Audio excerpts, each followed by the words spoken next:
Welcome back to the Deep Dive, where we take a wrecking ball to the source material to extract the core insights you need. Hello?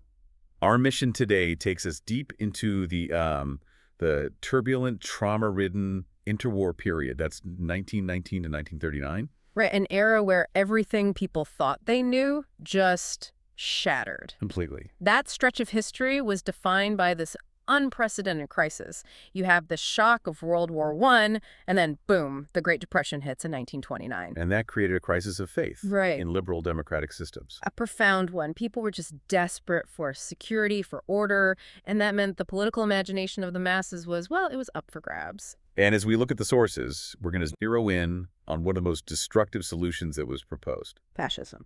Fascism. And it's important to understand, right, that every one of these movements, whether in Rome or Berlin, they sort of shared an identical DNA. Exactly. You can actually distill the entire ideology down to three core components that every movement preached. Okay, so what are they? Their ultimate goal, their singular actor, and their mandatory policy. And what did that look like in practice? Well, the goal was always national rebirth, this idea of a resurgence for a defeated or humiliated nation. And this was defined very conservatively. Oh, absolutely. As a sacred tradition to be protected and expanded.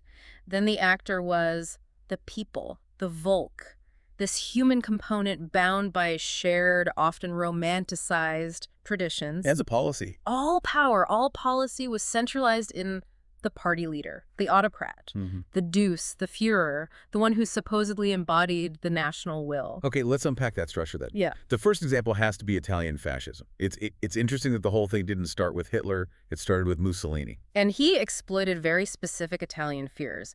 Fascism first appeared in Italy by really capitalizing on the terror of the conservative bourgeoisie. They were terrified of chaos. Terrified of chaos, but more specifically, socialism and communism, especially after this really volatile period called the Biennio Rosso. Biennio Rosso, the Red Biennium. For you listening who might not have these sources right here, what made that 1918 to 1920 period so threatening? It was just 2 straight years of intense worker and peasant agitation. Mass strikes, factory occupations. So the elites, the landowners, the industrialists, they see their profits and the state just collapse. Entirely. And the sources are very clear on this.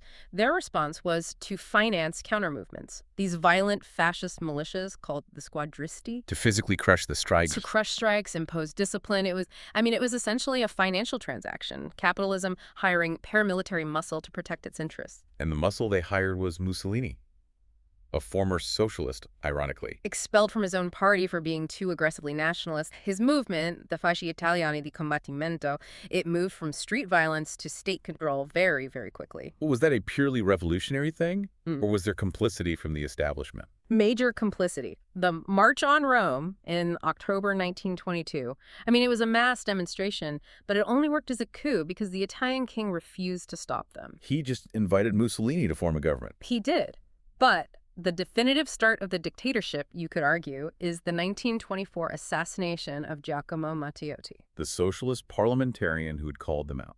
Publicly exposed their violence and their fraud. After he was gone, the gloves were off. And the cruelty became institutionalized. The sources mention state-sponsored terror, like forcing opponents to drink castor oil. It's just grotesque. It is. But here's the paradox that I find so interesting. Fascism was deeply reactionary, right? It's about tradition, sexism, authority, but it was also aggressively modern. That's the key analytical point. You're spot on. How do you square that circle? This love for tradition with, a love for advanced military tech or even eugenics? Because unlike traditional reactionaries, they weren't trying to go back to the 18th century. They wanted to build a modern, efficient dictatorship. So they embraced technology. Enthusiastically. And they created modern institutions, modern customs, the Roman salute, corporatist groups, all designed for the efficient control of masses in an industrial society. It's tradition weaponized with modern efficiency.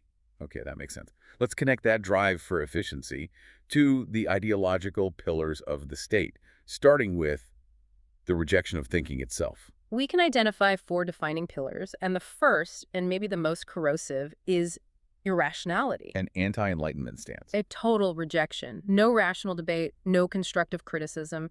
Instead, they just opportunistically exploited common sense and whatever prejudices were already there. And this connects directly to what the sources detail about the psychology of radicalization. It does. When you reject rational debate, you force your followers into what's basically an information bubble. And fascism actively cultivated this. By saying intellectual humility is weakness, they created a mindset that focuses only on data that proves the ideology right. It's confirmation bias, a state doctrine. Exactly. And anyone who disagreed wasn't just wrong. They were an enemy, the anti-nation. And you had to treat them with hostility and violence, that absolute certainty. That's the core of fanaticism. A system where doubt is the same as betrayal.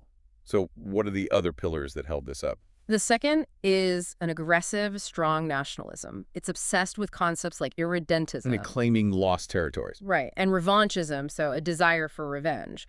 But the ultimate target of this nationalism is always internal. It's the suspected plot of marginal groups that have to be eliminated for the nation to be pure. Which brings us to how they controlled everyone.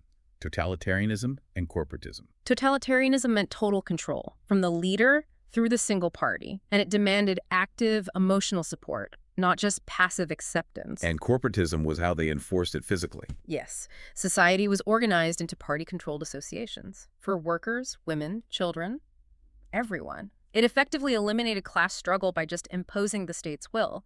The state became the only union. So if Italy invented the method, Germany perfected it, and they radically accelerated the racial component. They did. Let's shift to National Socialism, Nazism, which really took hold after the Depression just devastated Germany. The German economy was already crippled by war reparations from World War I.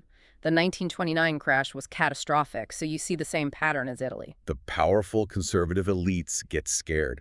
Terrified of communism, the industrialists, the old military establishment, they financed Hitler's Nazi party as the guarantor of their property and order. And Hitler becomes chancellor in 1933, then consolidates power as the Führer by 1934. Their core slogan pretty much sums up the entire ideology. Ein Volk, ein Reich, ein Führer. One people, one empire, one leader. And Ein Volk, one people was the core. It defined Germans not just culturally but racially, as the best of the so-called superior Aryan race. And maintaining that purity became state policy. It did, through things like the Hitler Youth, but also through very strict gender roles. Which brings us to the infamous 3Ks. Precisely, the Drei Ks. Kinder, Kirche, Küche. Children, church, kitchen. A woman's primary duty was biological. Expand the population of the superior race. And you have Ein Reich, the Third German Empire. The Drittes Reich. And for that to exist, it required the conquest of Lebensraum. Vital space. Vital space, yes. Specifically in Eastern Europe.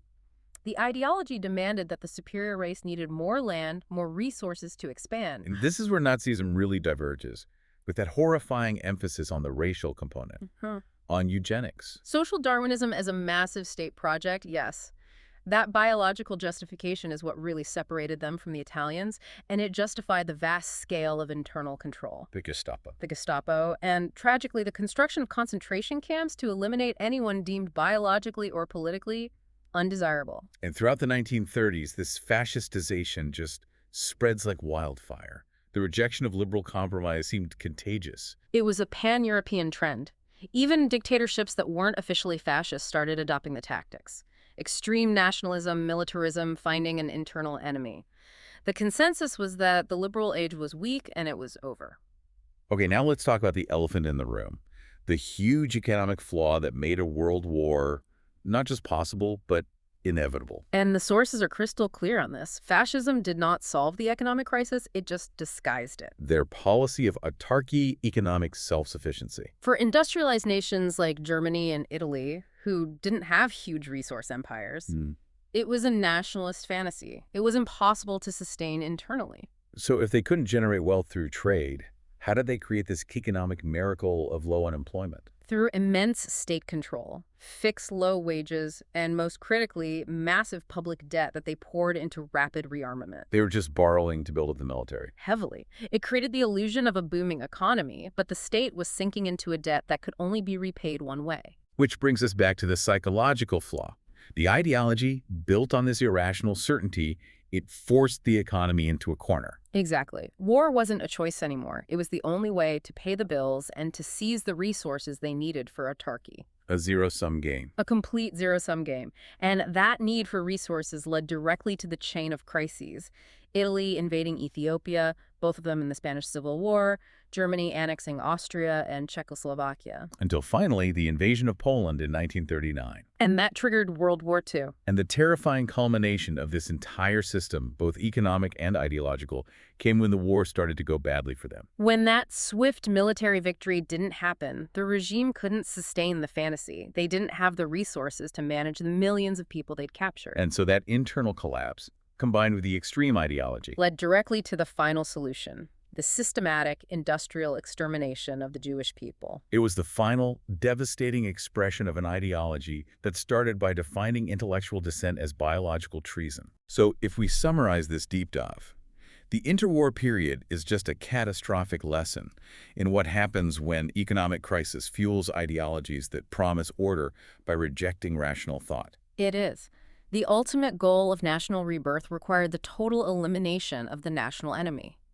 Once you accept that only one truth exists, and that dissent must be violently suppressed, well, the elimination of any group you see as a threat becomes logically inevitable. And if we look forward, the international order built after the war, the Declaration of Human Rights, was designed to prevent this exact thing. It was. And while many of the articles are liberal, there are key social rights in there. Articles 22 through 28, the right to work, to rest, to leisure. Those were direct responses to the economic failures that led to this mass radicalization. The world recognized that you need freedom from scarcity and exploitation, not just political tyranny, to have a stable society. Which brings us to our final thought for you to consider. The fascistization of Europe was built on the idea that political competition and liberal compromise were signs of weakness. And this raises an important question for you today. Can an ideology that's based on absolute certainty and the belief in a single defined national people ever result in anything other than conflict, both inside and outside its borders? Something potent to ponder until our next deep dive. We'll see you then.